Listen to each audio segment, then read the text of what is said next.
Creators, come ride with me. My name is Michaela Greenwood. I create worlds for mind adventures. Welcome to my channel, Ride with Michaela. I'm very glad to have you join me here on my channel.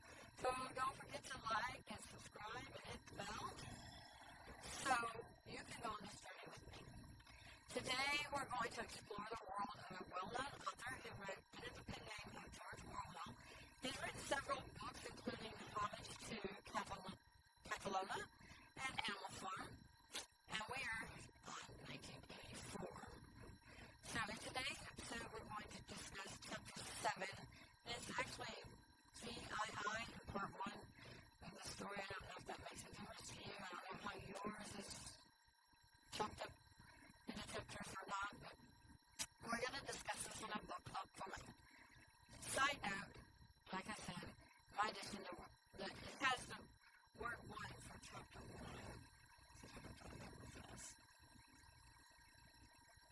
It has 1.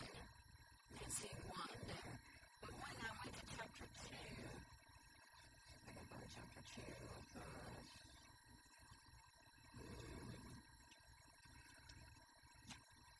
Okay, so you can see here it has the 2 eyes. So it has a 1, the word 1 for chapter 1, but then it has Roman numerals for 2, 3, 4, etc. Later there is a word 2, which is a third of the way through the book, and then a word 3 that is 2/3 through the book. So when I'm telling you the chapter 7, I'm going by the Roman numerals, and I expect that you have read chapter 7, which would be VII, before watching this video. The version I'm reading is published by VII Classics. The copyright was 1949, and the copyright was renewed in 1977. Now, also I told you that maybe I would share my journal with you, because I told you I came up with a script for my journals. So, this is the journal. You can see the script.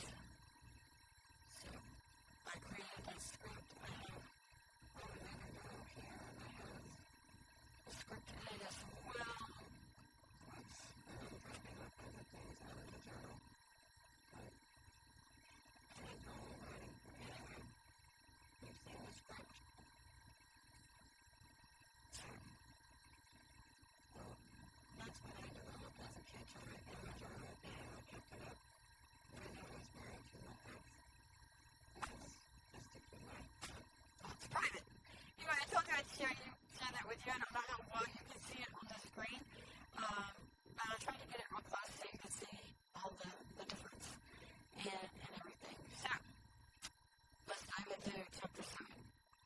At the beginning of the chapter, Winston is thinking about the proles and that they're the only hope to destroy the party. Any people who wanted to rebel would only be able to get 2 or 3 people assembled with a glance or an inflection. So he hopes the proles realize they are the ones. Now, at this point in the reading, I haven't figured out who the proles are yet. And Winston hints that they might not even exist, but we'll get there. Winston then remembers a time when he heard a great noise and he thought the proles had come. But when he checked it out, there were a couple hundred women fighting over the wares of a stallkeeper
Now, he borrowed a children's book from Mrs. Parsons, and he is copying a passage.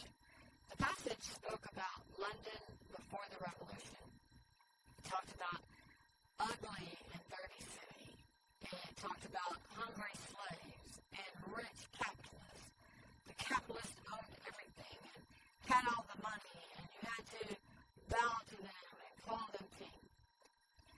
Winston stops copying the passage because he knows what comes next. He knows, he doesn't know if it is all lies or it is true, if humans were better off before the revolution or after. The only thing he has is the protest in his bones. He feels it. He thinks that the true thing about current life is not insecurity or cruelty, but in the bareness of it, or the listlessness of it, or the dinginess of life. He thinks of the reality of life and the life of the party tells them they have, and the two images are incompatible, at least for Winston. Winston scratches his ankle and thinks about the prattling telescreen. It is constantly giving them statistics of how things are better, including the literacy rate of the proles, infant mortality, and on and on. Things today are better than they were 50 years ago. Winston doesn't know if the telescreen is just spewing fantasy. True history fades into mist. The past is erased. The erasure is forgotten, and thus the lie becomes truth. Moreover, there is no way to prove otherwise to anyone or even yourself.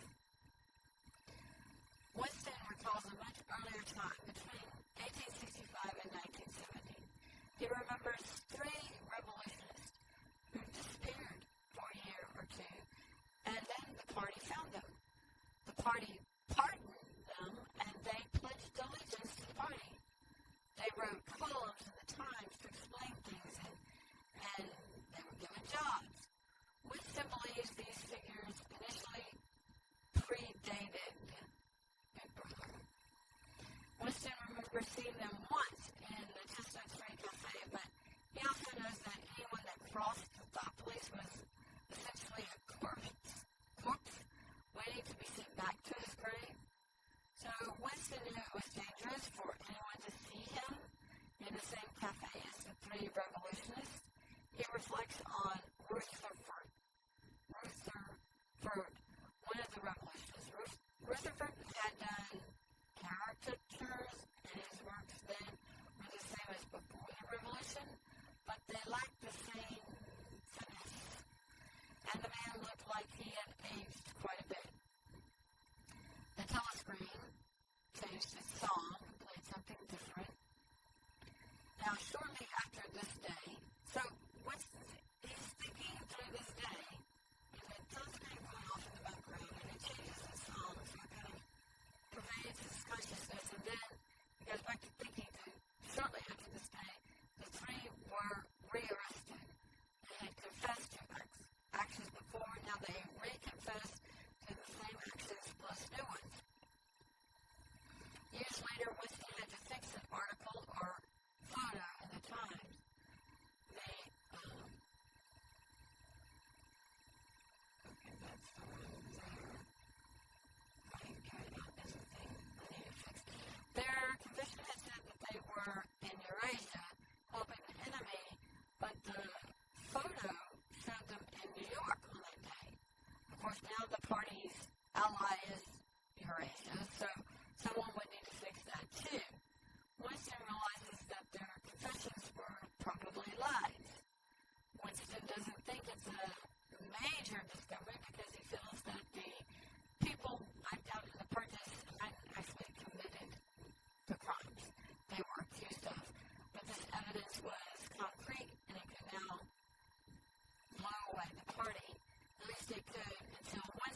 back at work. And the telescreen's right there. Winston, of course, put the photo in the memory hole. Now, some 10 years later, he thinks he would keep the photo. So he's thinking back to this time. And now he's thinking, I would just keep that photo. Then he reflects how people like him had edited the facts over and over again so that such a photo wouldn't even matter. He feels people like him even updated the confessions, so nothing about the story even mattered anymore. He wondered what the ultimate reason was for constantly updating the past. What was the long-term benefit? So I guess he wasn't at work, he was just thinking about being at work, and now he had done that job. Now he's writing in his journal that he understood how the things got updated, but not why. Winston wonders if he was a lunatic. He reflects that the majority of people used to consider people lunatics if they thought the earth went around the sun. Now, here he was a minority to think that the past was unalterable. And now, here was he a minority to think that the past was unalterable. It didn't bother him if he were alone in his belief or if others felt he was a lunatic. What horribly bothered him was if he were wrong. Winston looks at the cover of the children's history book and sees the eyes of Big Brother staring into his own. Right? And with that pressuring stare, and I force that caused you to agree with Big Brother. Winston feels that sooner or later Big Brother will proclaim that 2 plus 2 is 5. He feels it is inevitable. He feels that not merely the validity of experience, but the very existence of extended reality was practically denied by Big Brother's philosophy that made common sense the heresies of heresies. Now, it's kind of funny that he was thinking 2 plus 2 is 5 because, I didn't tell my kids 2 plus 2 is 4. But after I left teaching, I started telling the kids that 2 plus 2 is somewhere between 3 and 5. And I was told that you just had 2. If they stood up at 3, it was right. If they put 3.2, 3.5, whatever, they were right. 4.5, anywhere between 3 and 5, their answer was correct. And I didn't like that. I was just like, no. What if they go to the store and they have 2 things? This item is $2, this item is $2, and they give $3.15. Is the store supposed to accept that? And what if they're paying rent and they give $200 on the first day, $200 on the second day, and think they're done, and the landlord says, no, this is only 4, and you need to give me 5. Things can get messed up when you start messing with objective facts. But common sense, the heresies of heresies. So that's kind of where we are in some of our schooling of kids today. Not that I want to get into politics, but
You would be changing their mind, just like you're not changing my mind. A math teacher, 2 plus 2 is 4. Okay, so this chapter ends with Winston writing in his journal that freedom is the freedom to say that 2 plus 2 equals 4. He writes that if that is granted, then all else follows. And that is the end of chapter 7, or VII. Okay. Honestly, I'm not a history buff. And of course, everyone knows the saying, to learn history, lest it repeats itself. We can look at times and places in life where Cuban history is repeated in its own way in North Korea. A history buff could give better details than I could, but we could look at similar things. Children whose parents beat them as children grow up and beat their children. Not always, but mostly, especially if there's no therapy or intervention. Alcoholics breed alcoholics. Smokers breed smokers. Unchecked power becomes tyranny.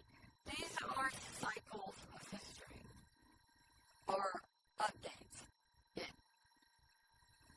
Oh, wait, sorry, I missed. These are cycles of history. Some are worldly, some are microcosms. So if Big Brother erases history or updates it, then what? You cannot learn from what does not exist. Historians, of course, will disagree on when communist countries reach the point of no return, but they agree on the steps leading to the demise of the people in those countries. So some historians must say that at this point they couldn't go back. They had to go through. Now other people were like, no, they still couldn't go back there, but at this point there's no. So they might disagree on those things, but they still will say these are the steps of, no return. Leading to the demise of the people in those countries. In 1984, there would be no historians. There would be no learning the past or learning from it. There would be nothing to compare. There would be no warning signals. Now, there's another thing, too, about history is written by the victors. So, there's that. So, I would say history is immutable or undebatable. But, anyway, you learn from history, or you're supposed to learn from history. So, leave a comment on the pearls. If you think they're just the poorest of the poor or something else, leave a comment on how would you try to get anyone in this society to undo the brainwashing. You'd be coming to that point for sure. If you're going to try, what would you do to try? Leave a comment on if you would have kept the photo instead of putting it in the memory hole. I might have. But the telescreen is watching you. It would have been kind of hard. Leave a comment on if you found yourself in the Chestnut Tree Cafe when the 3 revolutionists came in. You would have left immediately or as soon as possible. You still have to pay your tab. So, also leave a comment on if you would believe your eyes and your ears, or if you would just go with Big Brother's program or Big Brother's propaganda. This is what you're told over and over, and you just ignore what you see. Now, I hope you enjoyed the 7th chapter of 1984. Make sure you leave your comments. And feel free to disagree with my thoughts.